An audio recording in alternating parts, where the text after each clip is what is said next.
The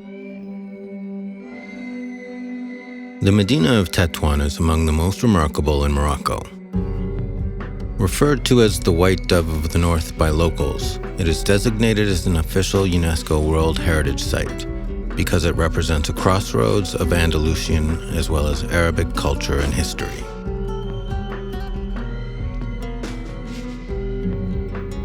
The walls and ramparts date back to the 15th century and span 7 kilometers. Only 7 entryways, each with their own history, access the Medina. كلها أبواب تفتح المدينة نحو الزوار أو نحو الزائرين، ومنها يقصدها الزائرون إلى تطوان، ولكل دور. فهناك الأبواب التي يقصدها المسافرون من المدن الأخرى، وهناك الأبواب التي تدخل منها البضائع، وهناك الأبواب التي تدخل منها الخضر والمختلف ما يحتاجه الإنسان داخل هذه المدينة. Bab el-Aqla and Bab Saida are found on the east nearest to the Mediterranean. Bab el-Kabar and Bab Giaf guard the north.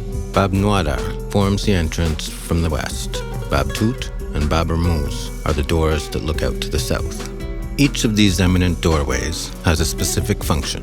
The 2 most northern gates lead to another world.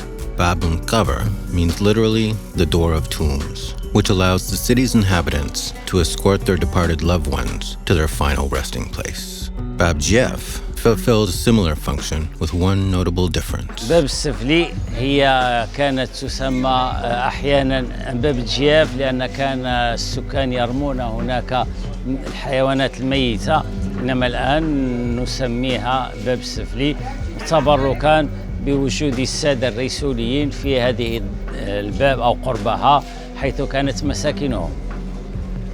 At the east of the Medina stands Bab el-Aqla, where visitors once harnessed their donkeys, horses, and mules.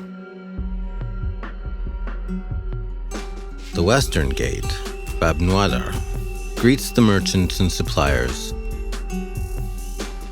and Bab Saida and Bab Ramuz are respectably named after noblemen of the city.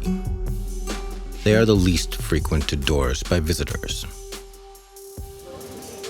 باب الرموز أو راموس هذا الأندلسي كان يملك الحدائق المحيطة بهذه الباب، موقعها قرب الملاح أي موقع إقامة اليهود، واليهود في تطوان لم يكن لهم اهتمام كبير بالفلاحة والزراعة. Finally, at the south of the Medina, Bab Tout, the door of the mulberries, a reference to one of Tétouan's most lucrative exports. التوت هو شجر يأكله الدود الذي يصنع الحرير، وكان هناك كثير من هذه الأشجار في هذه الباب في باب التوت لتغذية هذه الحيوانات أو هذه الحشرات، لأن تطوان كانت تصدر الحرير إلى كثير من أنحاء العالم. Recognized nowadays more for their architectural beauty and historical value, they nonetheless fulfilled their primary function when it mattered most, the protection of the city. The Medina was an impenetrable fortress, guarding against rival tribes, foreign invaders, and pirates. وفي الماضي كانت كل هذه الأبواب تغلق في المساء وتفتح مع شروق الشمس، ويأخذ حارس الباب يأخذ المفتاح من دار الباشا في الصباح، ثم عند المساء يغلق الباب ويضع هذا المفتاح في دار الباشا. فلم تكن هناك قبل 2013 أي ولوج للمدينة أثناء الليل.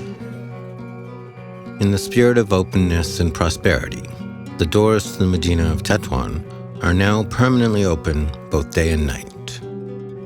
Since the night watchmen have surrendered their posts, curious tourists and other visitors, as well as legions of stray cats, are the ones that now rule the ever-winding corridors of the Medina.